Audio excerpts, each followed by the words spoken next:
यदि आप लालू समर्थक हैं तो आपके लिए बड़ी खुशखबरी है कि लालू प्रसाद पटना आने के लिए धमाकेदार प्लान बना चुके हैं और बहुत जल्दी लालू प्रसाद पटना आ रहे हैं।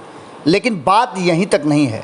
इस धमाकेदार प्लान में लालू प्रसाद ने किस तरह की रणनीति बनाई है और वो पटना आएंगे तो क्या कुछ होगा, किस तरह का राजनीतिक घटनाक्रम बदलेगा, उथल पुथल होगी, इन सारी चीज़ों को हम विस्तार से आपको बताते हैं। जैसा कि आपने खबरों में देखा होगा कि कल जिस तरह से लालू प्रसाद अपने घर से बाहर निकले और घर से बाहर निकलने के बाद जितना उनके चेहरे पर एक बार फिर से तेज़ नज़र आया, पत्रकारों से बातचीत के दौरान उन्होंने अपनी बातों को जितना स्पष्ट तरीके से कहा, उसे देख करके लग रहा था कि लालू अब मानसिक रूप से और शारीरिक रूप से दोनों रूप से पूरी तरह से तैयार हो गए हैं। तेजस्वी यादव को लेकर के भी उन्होंने बहुत सारी बात की और भारत लाइव लगातार आपको बता रहा था कि अगर तेजस्वी यादव में कोई कमी रह गई है तो वो कमी है लालू प्रसाद का साथ नहीं रहना। ये सबसे बड़ी कमी थी जिसको लेकर के तेजस्वी यादव बार बार मंजिल के अंतिम पायदान पर पहुंच करके भी फिसल जा रहे थे। जहां एक तरफ लालू प्रसाद के नहीं रहने से नीतीश कुमार तेजस्वी यादव पर कहीं ना कहीं मानसिक रूप से कहा जाए या राजनीतिक रूप से कहा जाए भारी पड़ते नजर आ रहे थे, वहीं तेजस्वी यादव ने कोई कसर नहीं छोड़ा था। इन सारी बातों के बीच अब लालू प्रसाद ने स्वयं जब इस बात को कह दिया है कि वो बहुत जल्दी पटना आ रहे हैं और पटना आते ही बिहार में बहुत कुछ बदलने वाला है, तो आपको इस बात पर भरोसा करना होगा। क्योंकि जब जब लालू प्रसाद ने कोई राजनीतिक रूप से बड़ी बात कही है तो वो हो करके रहा है। क्योंकि लालू प्रसाद और नीतीश कुमार बिहार की राजनीति को बड़ी बारीकी से समझते हैं। ये अलग बात है कि नीतीश कुमार और लालू प्रसाद ने सत्ता का जो बिहार में सिलसिला चालू किया, वो सिलसिला कांग्रेस को बेदखल करके था।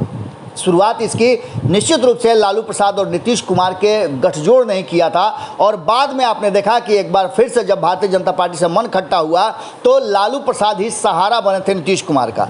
इन सारी बातों को देखा जाए तो लगभग एक बराबर दोनों ने सत्ता का सुख भोग लिया है। अब आने वाली बिहार की राजनीति के लिए लालू प्रसाद क्या रणनीति लेकर के आए हैं, इसकी एक झलक आपको दिल्ली में देखने को मिली है।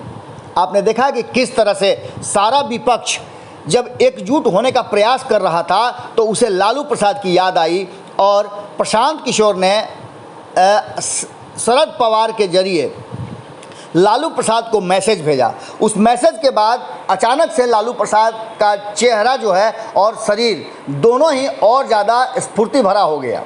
आपने देखा कि किस तरह से कांग्रेस और साथ साथ शरद पवार की मुलाकात हुई थी। इससे पहले कई नेताओं की मुलाकात हुई थी और इतना ही नहीं, दिल्ली में जिस तरह की रणनीति बन रही है वो रणनीति साफ तौर पे बता रही है कि भारतीय जनता पार्टी के खिलाफ एक बड़े गठजोड़ की तैयारी चल रही है। प्रशांत किशोर इसके सूत्रधार बने थे और अब ये चर्चा है कि प्रशांत किशोर कहीं ना कहीं इसके मुख्य पात्र बनने जा रहे हैं, जिसमें लालू प्रसाद का होना बहुत ज़रूरी है। हो सकता है कि लालू प्रसाद ही वो सूत्र बने जो नीतीश कुमार को भी इसके लिए तैयार कर लें और एक साझा विपक्ष मजबूती से तैयार हो। क्योंकि पहले ममता बनर्जी का नाम लिया जा रहा था, अब भी ममता बनर्जी का नरेंद्र मोदी के खिलाफ सबसे मजबूत दावेदार के रूप में नाम लिया जा रहा है।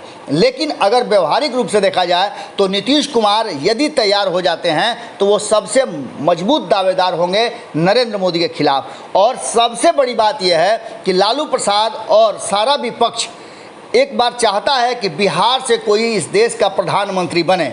उसके लिए नीतीश कुमार सबसे ज़्यादा फिट और मुफीद लगते हैं। ऐसी स्थिति में नीतीश कुमार भी 31 तारीख को कल ही प्रस्थान करने वाले हैं दिल्ली, जहां उनकी पार्टी के कार्यकारिणी की बैठक होने वाली है। उसमें बहुत सारे निर्णय लिए जाने हैं। इसके ठीक पहले तेजस्वी यादव से नीतीश कुमार की मुलाकात बंद कमरे में होनी है और तब दिल्ली में जाकर के क्या कुछ होगा, क्या ये मामला किसी दूसरी तरफ जाता नज़र आ रहा है, क्या नीतीश कुमार और लालू प्रसाद एक बार फिर से आ जाएंगे, इसकी चर्चाएं ज़बरदस्त ढंग से चल रही हैं। जहां एक तरफ नीतीश कुमार भी इन सारी स्थितियों के बाद भारतीय जनता पार्टी के एक्ट और भारतीय जनता पार्टी के नेताओं के लगातार हमले से परेशान नज़र आ रहे हैं, वहीं बिहार भी कहा जा रहा है कि पिछड़ता जा रहा है, क्योंकि नीतीश कुमार को खुला हाथ नहीं मिल रहा है बिहार में कुछ करने के लिए। इन सारी बातों के बाद अब जो चर्चाएं शुरू हो गई हैं और लालू प्रसाद ने पूरी तरह से अपने आप को मजबूत कर लिया है बिहार आने के लिए, तैयारियां भी हो गई है। हमने खबरों में आपको पहले बताया कि लालू प्रसाद के लिए स्पेशल कमरा तैयार किया जा रहा है। इन सब के बाद जिस तरह से कल लालू प्रसाद ने अपनी बातें रखी, उससे स्पष्ट नज़र आ रहा था कि अब वो पूरी तरह से मानसिक और शारीरिक रूप से तैयार हो चुके हैं और पटना बहुत जल्दी आ रहे हैं। उन्होंने तो यहाँ तक कह दिया कि इसी महीने, आने वाले महीने में वो पटना में होंगे। इस बीच आपने सुना भी होगा कि 15 अगस्त को क्या होगा। 15 अगस्त को ये भी कहा जा रहा था कि सरकार बदल जाएगी, लेकिन ये एक बात थी। पर इतना ज़रूर है कि कुछ ना कुछ खिचड़ी तो ज़रूर पक रही है, जिसमें लालू प्रसाद और नीतीश कुमार के बीच कोई ना कोई रास्ता और बात ज़रूर हो रही है। क्या होगा ये तो आने वाला वक्त बताएगा, पर लालू प्रसाद के एक्टिव होने से बिहार की राजनीति में असर जरूर पड़ेगा, इसमें कोई दो राय नहीं है। जुड़े रहिए भारत लाइव के साथ। नमस्कार। अगर ये वीडियो पसंद आई और वह बिहार के राजनीति और बिहारियत से सरोकार रखेनी तो सब्सक्राइब बटन दबा के चैनल के सब्सक्राइब कर ली। ओजे एगो घंटी बा, ओकरा बटन दबा देला से कुल सटीक और मारक खबर रुआ मुफ्त में मिल जाई। अगर रुआ पत्रकारिता के हमनी के नया प्रयोग में सहयोग कर चाहतानी तो ज्वाइन बटन दबा दी। पेटीएम नंबर नोट कर ली 9386816700। धन्यवाद।